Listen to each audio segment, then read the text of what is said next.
In this video, we'll talk about the facial features on Jada Pinkett Smith's face that point to creativity, potential leanings towards narcissism, and immune system deficiencies. Enjoy. Hey everybody, welcome back. Today we've got Jada Pinkett Smith. So if you are new to my channel, please go watch my 5-minute crash course face reading video, which will be right up here. That's on YouTube. So if you're catching this on a different platform, go to YouTube, type in Grayson Estrada 5-minute crash course face reading video. That gives you some terms, terminology, some lexicon, what face reading is and isn't. But the ideas that I discuss in this video, if you've never seen a face reading, watching that video is going to help tremendously, because you might be a bit lost given the words and the concepts that I'm sharing, because some of them are foreign to most people. So if you are liking my content, please like, subscribe, hit that bell notification, and share this with someone who you think might find this interesting. So let's look at Jada Pinkett Smith's face. First thing that leaps out, the metal element.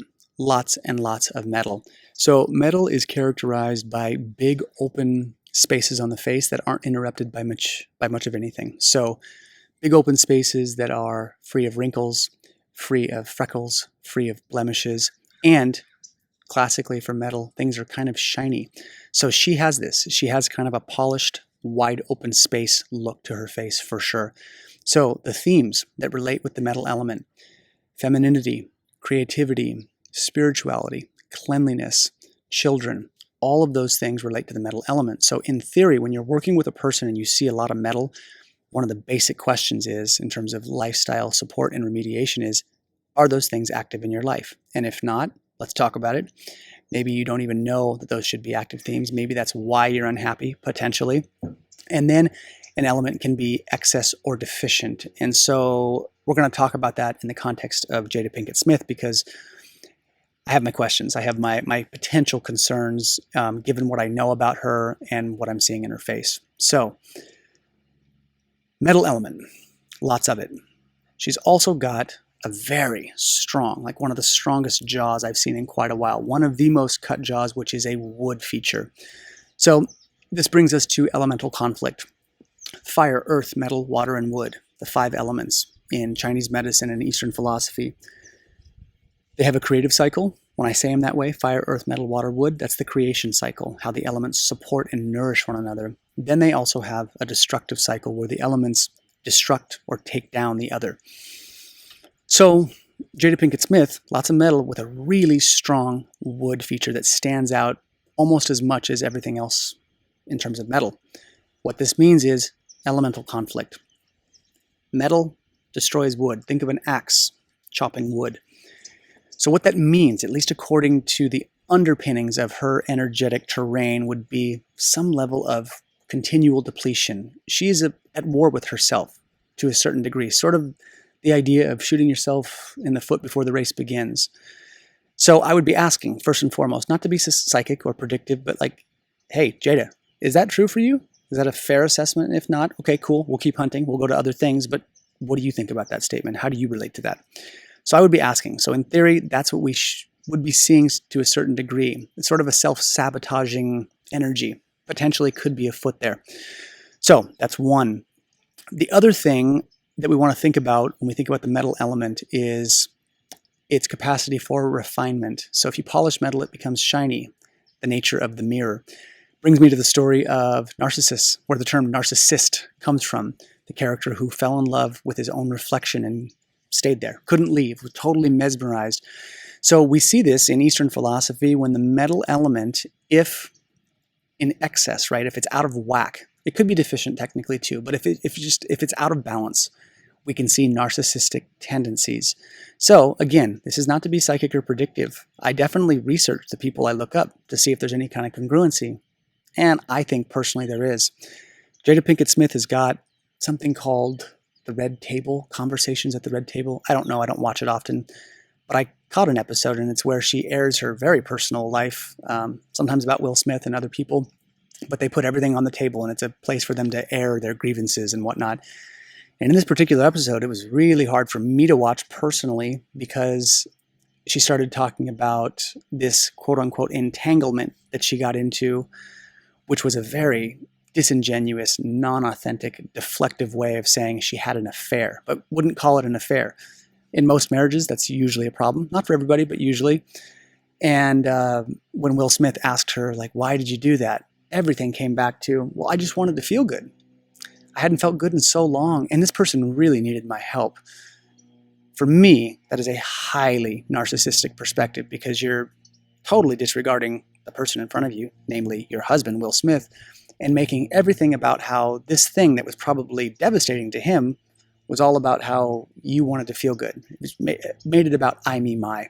So this is one of the things we can see when there's a lot of metal and it's out of whack. So at least from what I'm seeing, I would say there's definitely some metal element that needs work. So a couple other things that point to the metal element. The cheeks. She's got hollowed out cheeks. She didn't always. In her youth, they were a bit more full. Now she's gotten older. She's had some fillers. I looked that up as well. She's had some plastic surgery that's filled this in. This area is the metal portion of the face, one of the metal areas of the face. It relates to the lung function. The metal element houses lung and large intestine function and is directly related to our immune response. So when we see this hollowing out here, this is like the immune area of the face hollowing or shrinking. So she's a very naturally lean person. Yes, she is. You can tell by looking at her frame. You know, that is what it is, and that is also a wood characteristic. People that are sinewy and lean, that's very wood. So that being said, she's more predisposed to what they call yin deficiency. So in the yin-yang symbol, you have yin and yang. Yin is the fluid side of that equation. Yang is the fire, okay? That yin-yang symbol is an ultimate archetypal symbol for the interplay between fire and water. And it's the regulation of those two forces in the body that yield longevity, at least according to Eastern theory. So yin deficiency comes for people that are very lean, people that naturally consume themselves a lot more. People with high metabolic rate consume their fat faster than other people. Excuse me. So they're predisposed to yin deficiency. So she was getting it here. And when you get yin deficiency, the fluids dry up, immune system can tank a little bit. So in reading about her, she has alopecia. This is an autoimmune disorder where the body starts attacking the hair follicles, thus making you bald or losing hair. So she has this. So years back when she had hair and I saw this marker, if she were my client, I would be probing into her immune response and the immune territory. Like, what's your immune system like? Are you eating enough? Are you getting enough sustenance? Are you taking care of yourself? Talk to me about your immune health. What would that be looking like? Because you want to think the face is seen as a topography. And if we think of a garden, like in our backyard, if we can tell when plants are dying in a certain area or leaves are starting to wither, we try to address it, right? Maybe we put nitrogen in the soil. Maybe we start watering a bit more. Maybe we change out some things. And you want to think of the face this way. You want to tend to it and look at it and look for these markers. So it looks like, in terms of her hollowing out here and then this immune system connection, it looks like she has it, but she's had fillers, which is plumping this right back up. And so when we see plump features on a face, anything that's plump or squishy, that relates to the earth element. The earth element relates to compassion, empathy, house and home, cooking quality food, being with family, tending to that kind of stuff. And when we see a lot of plump features, in theory, the person is predisposed to kind of work in that way naturally. She didn't I would guess, she's not my client, so I can't ask, but I would say she probably was lacking in those themes, probably did not come naturally to her. And it's also indicative of, again, earth kind of going away. So when you get fillers, this is what they call false earth. Fillers in general are sort of a false earth. It's like bringing plumpness back to the terrain that didn't really exist. It's synthetic. So these are like subconscious drives, I think, personally. I don't think she's a face reader. I doubt she studies face reading theory. Maybe she does. But that's what I would say in terms of that false earth. It looks like she was trying to fill that out and maybe make up for those traits that maybe she didn't naturally carry. That would be my stab. I can't speak to it. I would have to ask her if she were a client. Now, because we're seeing what I think are some elemental conflicts and metal being a bit out of balance given how predominant it is on her face, I would be looking at what they call the mother-child relationship in the elemental cycle. So we're going to use her as an example, and we have not talked about this, but take the metal element. That's the dominant element I'm seeing on her face. The mother is the element that comes before metal in the creative cycle, and then the child is the one that comes after. So the preceding and proceeding element. So what comes before metal is earth, those house and home qualities. Then there's metal, and then water right after that. The water element themes and the lifestyle rhythms relate to slowing down, going with the flow, tuning into things that create awe and wonderment, regulating fear. Fear is a big piece of the water element. And also things like, in terms of, say, exercise, Tai Chi, which I teach. I've been teaching Tai Chi for about 8 years here in Sacramento. It's one of the things I do. It's part of my lifestyle parameters. I've studied in China. Martial arts and that kind of stuff are a big piece of my background, but I'm bringing it up here because that kind of thing, moving like water. The body is mostly water. The East actually sees human beings as water-dominant creatures because, depending on our age, 50 to 90% of our body is water. So, all of that being said, if she were my client, I would be looking at the mother and the child relationship. I would be looking at the preceding element, earth, and the proceeding. Because in the end, a lot of this stuff is that, you say, okay, you're strong in this element. If the element is deficient, we're going to go to the mother. We're going to nourish the earth and make that strong so the metal expresses well. But if the metal is excess, right, it's running hot or running extra, then we're going to go to the child and we're going to funnel energy into that child or into the water rhythms because that will drain out the metal, right? It's like the energy is supposed to move through the 5 elements. And if it gets stuck in one place, it can stagnate. If there's too much of it, we want to drain it out. And if it's really deficient, we want to nourish. So I'm not going to give you every in and out about those lifestyle rhythms and how to identify when it's excess and when it's deficient. We'd be here for hours. The point is, I want you to get this in your mind in terms of how face reading is applied to people. You have to tune into this mother and child relationship depending on what the strong element on a person is. So these are the things I would be thinking about with her. I would be looking and tuning in and saying, hey, you tell me, do these rhythms come naturally? Like, what about these water rhythms? Does that sound like something you could do? Because if you're excess, we need to do that. And if you're really deficient in these other ones, maybe we can nourish the mother and those earth elements a bit more. So the other thing is that we have to think about here is that she has a lot of metal. And so the element that will destroy metal, that will take it down, is fire. Fire is what warms or liquefies metal. You can think of molten rock, right? Magma, lava, rock that becomes so hot it liquefies. A metal substance liquefying. Fire does that. She's fire deficient, which in terms of, like the fail-safe mechanism of her life force being regulated appropriately, that's not there. The way we can see fire deficiency to a certain degree, she has some fire features, okay? The Cupid's bow, anything that's pointy or sharp. If you haven't seen my last video on fire features and what they are, anything that's pointy or sharp on the face. So she has the Cupid's bow, that's a fire feature. Eyebrows are kind of pointy in nature. She has sharp inner canthus. So those are fire features, but where we really want to see the fire coming out is the expression around the eyes. In this space around the eyes, what they call the crow's feet. In the West, my teacher, Lillian Bridges, much preferred the term joy lines. When we see the lines carved in after the age of 40, the thinking is that the joy and happiness in a person is fully embodied. They're able to let that sink deep into their spirit. If those lines are not showing up, it's sort of like the joy and happiness is superficial and fleeting. It comes and goes.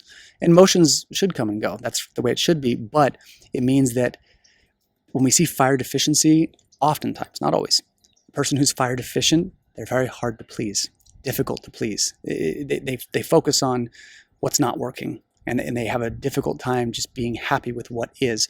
So, she doesn't have a ton of that. So that, again, these are questions I would be asking. Given the fire deficiency and so much metal and a really strong wood, we've got some conflict without the fail-safe of the fire taking down the metal if shit hits the fan, basically.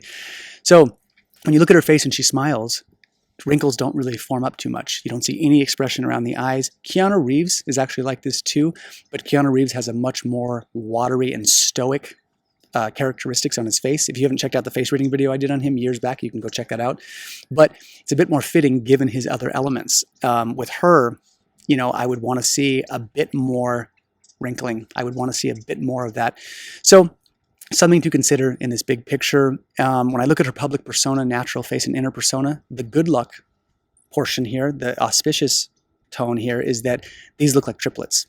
So this means that she's symmetrical. When we see symmetry of any kind, that's a good harmonic in the big picture of the East because things are symmetrical and balanced, and symmetry is aligned with God in some context, or the divine structure of the universe. So symmetry is great. That's good. But her inner persona, for what it's worth, if I'm just shooting from the hip, that looks like a person that would be hard to please. She just does look like that. And maybe, sure, I'm human. Maybe I'm reading into it given what I know about her. But that kind of squinty, like, what else? What else you got? That's the vibe I get when I look at her face. Public persona is a bit more open, but yeah, she looks like she might be a handful in relationship. Now, when I say that, that's relative. Any person who has strong metal features can find a partner.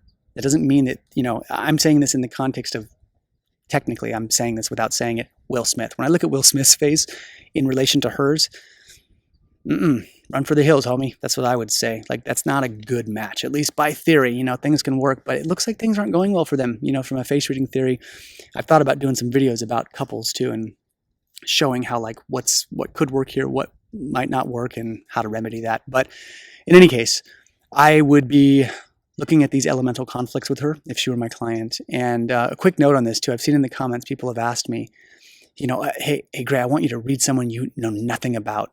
And, I chuckle because that's what I do all the time. I'm reading people, complete strangers, who reach out to me, and I read them. And the energy behind that request is to basically, like, hey, do this on someone you don't know so we can see if you're actually accurate. I think you're missing the mark. That's not what this is. I'm not doing this to be psychic or predictive. When I work with someone, it's very co-creative. And the whole point is not to predict and give you a steadfast, definitive box of how you fit into it. I need to talk to the person and say, hey, here's your strong element by theory. Let's look at the preceding, the proceeding, and start doing a little hunting. I need to ask you questions because no person can be fully described or contained by the features of their face. So in any case, just a quick word on that. That's pretty much all I got. If you guys got questions, let me know. If there's someone else you'd like me to read, let me know. Thanks.